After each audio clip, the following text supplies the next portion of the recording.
Dans cet exposé, nous allons poursuivre l'analyse des cycles culturels que nous avons présentés dans une vidéo précédente.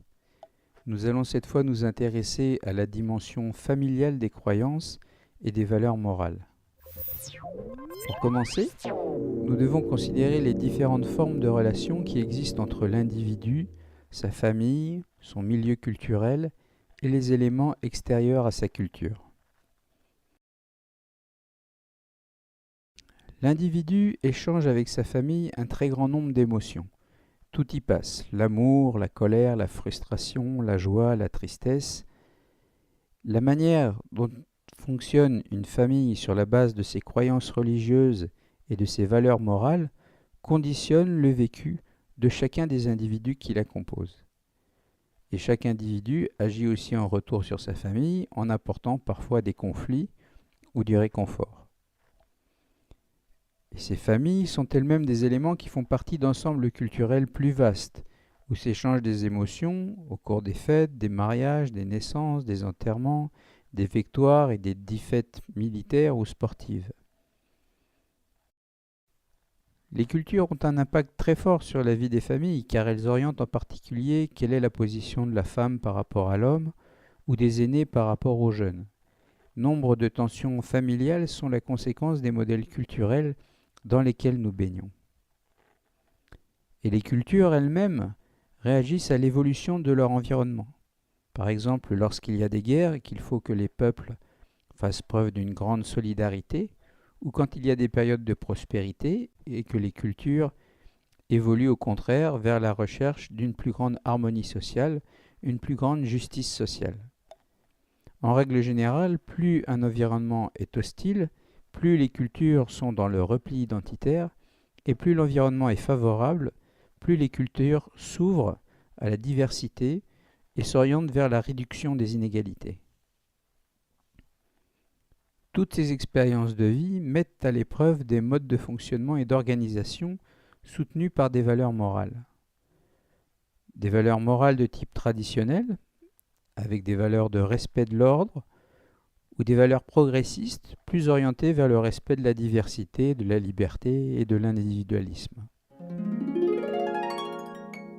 Si nous réfléchissons à présent à la manière dont les valeurs morales se transmettent au fil du temps, nous pouvons remarquer deux mécanismes.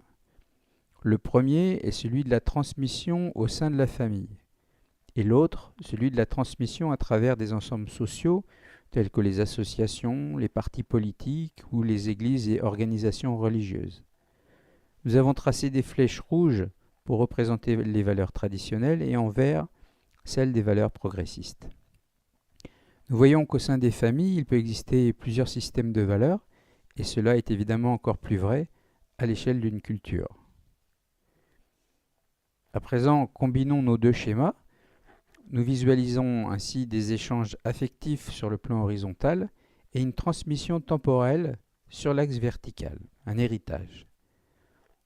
On peut ainsi mieux comprendre les interactions qui existent entre les individus, familles, cultures, contextes d'ensemble et systèmes de valeurs morales. Mais à y regarder de près, vous pouvez remarquer que ces différents niveaux ont chacun une durée de vie différente.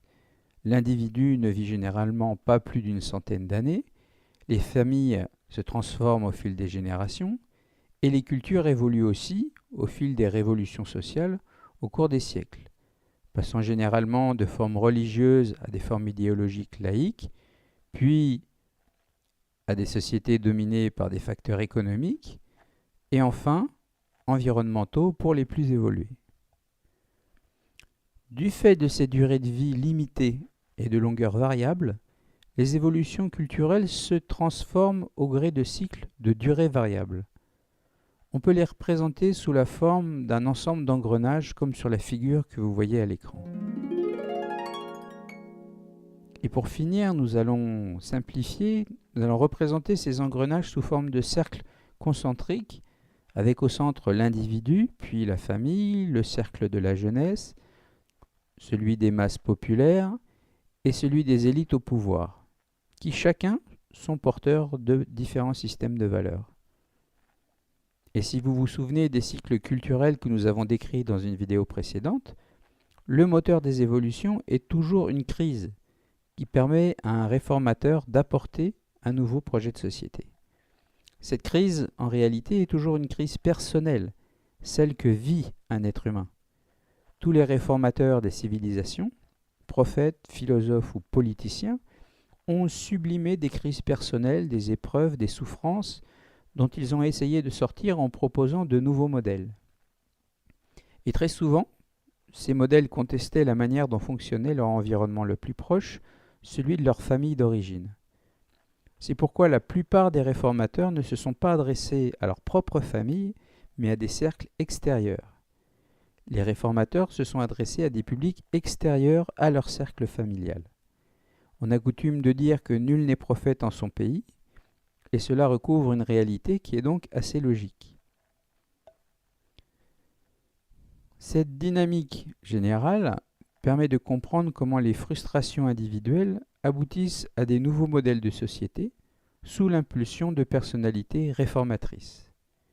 Mais comme nous l'avons vu, ces élans réformateurs se transforment lorsque le marginal devient la norme, c'est-à-dire lorsqu'une idéologie ou religion est portée au pouvoir. Et nous retombons là sur le schéma général des cycles culturels de notre précédent exposé. Avec une évolution continuelle d'adaptation aux défis prioritaires auxquels font face les sociétés.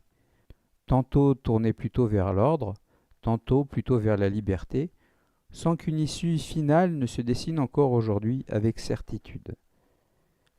Vous pouvez, si vous le souhaitez, explorer plus en détail ce sujet passionnant dans cet ouvrage.